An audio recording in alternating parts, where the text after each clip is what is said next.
সকাল থেকে শুরু করে রাত পর্যন্ত ম্যাক্সিমাম মানুষের চিন্তা এখন বস্তুবাদিতা, মানে দুনিয়া দুনিয়া এবং দুনিয়া। মানে কি করলে আমার দুনিয়াতে ভালো হবে, কি করলে আমার খাবারটা ভালো হবে, বাড়িটা ভালো হবে, রিজিকটা ভালো হবে, আমার স্ত্রী সন্তান একটু ভালো থাকবে। এই যে চিন্তাগুলো আল্লাহ এবং তার রাসূলকে অ্যাভয়েড করে, এই যে চিন্তাগুলো, এই চিন্তাটাকে আমরা বলি বস্তুবাদিতা। দুইতলা বাড়ি আছে, কিভাবে চারতলা হবে? দুইটা বিজনেস আছে, কিভাবে 10টা হবে, 5টা হবে? আমার 100% জমি আছে, কিভাবে 200% হবে? আল মাল আল মাল। এই শ্রেণীর মানুষকে নবী সাল্লাল্লাহু আলাইহি ওয়াসাল্লাম আব্দুদ দিনার বলেছেন, দিনারের দাস। আব্দুল্লাহ নয়, আল্লাহর দাস নয়, দিনারের দাস। আরও কিছু মানুষ আছে, আমরা এখন সায়েন্স এবং টেকনোলজির অগ্রগতির খোরা অজুহাত তুলে সরাসরি আল্লাহকে ডিনাই করে ফেলছে এবং এই মতাদর্শ সমাজে বাস্তবায়নের চেষ্টাও করছে। এডুকেশন সেক্টরে হোক, সংস্কৃতির নামে হোক, সামাজিক অ্যাসোসিয়েশনের নামে হোক, মুক্ত চিন্তার নামে হোক, আমরা ডে বাই ডে যুব সমাজের একটা বড় অংশকে এথিস্ট বানাচ্ছি। আবার কিছু মানুষ সারাদিন সংস্কৃতি নিয়ে পড়ে আছে, গান বাজনা, নাট্য, কলা ইত্যাদি ইত্যাদি। কিছু মানুষ সারাটা জীবন ঢোল তবলায় কাটিয়ে দিচ্ছে, কিছু মানুষ সারাটা জীবন একটা গিটারকে নিয়ে কাটিয়ে দিচ্ছে, একটা মিউজিক্যাল ইনস্ট্রুমেন্ট নিয়ে কাটিয়ে দিচ্ছে। কিছু কিছু দিনী বোন সারাটা জীবন অপসংস্কৃতির অন্ধ অনুকরণে কাটিয়ে দিচ্ছেন এবং আপনাদের কাছে, সরি ফর মাই ল্যাঙ্গুয়েজ, অনেক সময় মনে হচ্ছে সৌন্দর্যই সব কিছু। আল্লাহ রাব্বুল আলামিন হয়তো বা মনে হয় আমার বাহ্যিক সৌন্দর্য দেখেই বিচার করবেন, ভাবটা এরকম। কিছু কিছু যুব সমাজ সারাদিন PUBG, free fire, mobile games, addiction, YouTubing, Facebooking, অস্থির অবস্থা, অস্থির। ঠান্ডা মাথায় 1 সেকেন্ড বসে চিন্তা করতে যাচ্ছে না যে তাকে আল্লাহ বা কেন সৃষ্টি করেছে। তো এইরকম ভেরিয়াস কাইন্ডস অফ পিপল আমাদের এই সমাজের মধ্যে, যে কোনো কান্ট্রির দিকে আপনি তাকাবেন এই দৃশ্যটাই পাবেন। এর মধ্যে গুটি কয়েক কিছু মানুষ আপনি পাবেন, ওয়া কালিলুম মিন ইবাদিয়াশ শাকুর, আমার শুকরগুজার বান্দা, আল্লাহ বলেছেন খুব অল্প হবে। অল্প কিছু মানুষ ইসলাম চর্চা করার চেষ্টা করছে। আমি ওই সেন্সে কথা বলছি না যে সারা বিশ্বে 200 কোটি মুসলিম, 300 কোটি মুসলিম, 500 কোটি মুসলিম, বাংলাদেশে 90% মুসলিম, এই ধরনের গতানুগতিক পরিসংখ্যানে আমি বিশ্বাস করি না।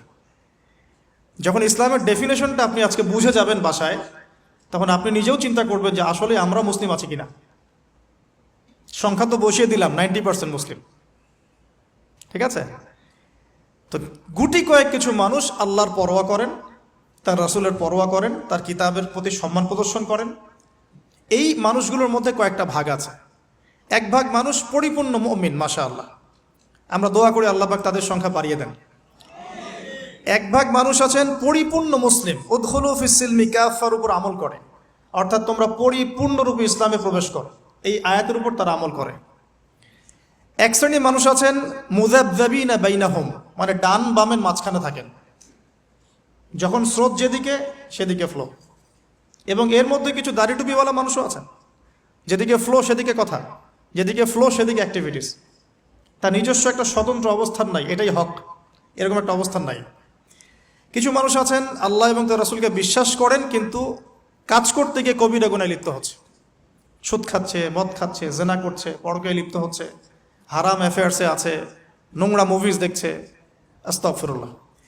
কিছু মানুষ আছেন পার্ট টাইম মুসলিম, শুক্রবারে আপনি তাদেরকে পাবেন, ঈদের দিনে পাবেন, কোন একটা কনফারেন্সে পাবেন, আপনি 5 ওয়াক্ত নামাজে পাবেন না। আপনি এর মধ্যে পাবেন কিছু প্রোটেস্ট্যান্ট মুসলিম। প্রোটেস্ট্যান্ট কেমন? কালিমা তো পড়েছি, লা ইলাহা ইল্লাল্লাহ, আল্লাহ মাফ করে দিবে, এই যে চিন্তা মাথায় বসিয়ে নিয়েছে, সে আমলকে ইমানের অংশ মনে করছে না। কালিমা একদিন পড়েছি, লা ইলাহা ইল্লাল্লাহ মুহাম্মাদুর রাসূলুল্লাহ, ব্যাস আমি জান্নাতে চলে যাব। Protestant version of Islam. এরকম অনেক ভার্সন আছে ইসলামের মধ্যেই। কেউ আছে সুবিধাবাদী মুসলিম, কেউ ফাসেক মুসলিম, কেউ জালেম মুসলিম, কেউ হচ্ছে মোনাফিক টাইপের, কেউ প্রোটেস্ট্যান্ট। খাঁটি আল্লাহর বান্দা, খাঁটি মুমিন, খাঁটি মুসলিম, এই মানুষগুলোকে মোটিভেট করার জন্য আজকের টপিক। আসুন কিছু মহামানবের গল্প শুনি। শুরু করতে চাই আমাদের আদি পিতা আদম আলাইহিস সালামকে দিয়ে। কেন এত বড় লম্বা ভূমিকা দিলাম? কারণ আমরা কেউ প্রোটেস্ট্যান্ট মুসলিম থাকতে চাই না। আমরা পরিপূর্ণ কোরআন এবং সুন্নাহ অনুসরণ করতে চাই। পরিপূর্ণ কোরআন এবং সুন্নাহ আমার ব্যক্তি জীবন, আমার পারিবারিক জীবন, আমার অর্থনৈতিক জীবন, আমার সামাজিক জীবন, ইনশাআল্লাহ আল্লাহ যদি তৌফিক দান করেন আমার পলিটিক্যাল লাইফেও থাকবে ইনশাআল্লাহ।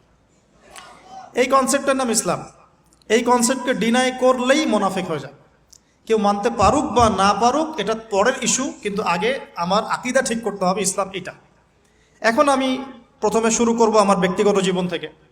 আমি সালাত দিয়ে স্টার্ট করব, আমি সওম রাখবো, বেশি বেশি নফল ইবাদত করব, কোরআন তেলাওয়াত করব, দান সাদাকা করব, ভালো কাজে অংশ নিব, সৎ কাজে আদেশ করব, অসৎ কাজে নিষেধ করব। আমি আমার ব্যক্তি জীবনটাকে ইসলামাইজড করব সবার আগে। আমি সবার আগে বড় স্তরে যাব না, এটাই সুন্নাহ। এরপরে আমার একটা পরিবার আছে। আমার পরিবার, আমার মা, আমার বাবা, আমার স্ত্রী, সন্তান, সবাইকে নিয়ে পরিবার। তাদেরকে ইসলামের মধ্যে রাখার দায়িত্বটা আমার। আমার সমাজ আছে, সমাজে আমি যতটুকু পারি ইসলামকে ইম্পোর্ট করব।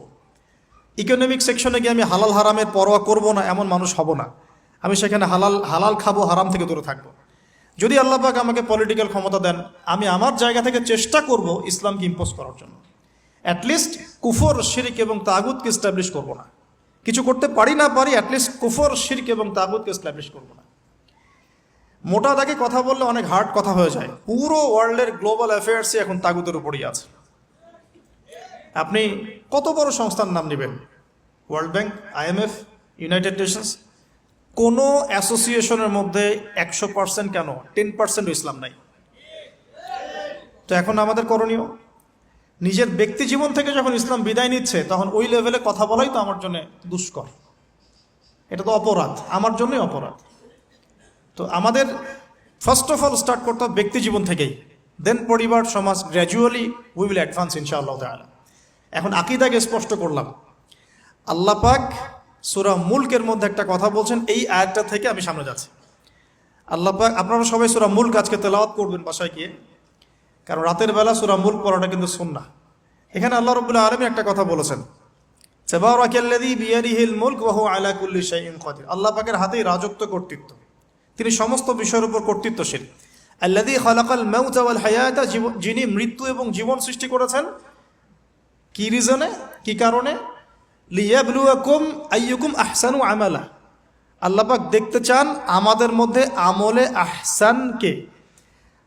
অনেক লেকচারে আমি আহসান শব্দটার অ্যাপ্রোপ্রিয়েট ব্যাখ্যা পাইনি স্কলারদের কাছে, লেকচারারদের কাছে।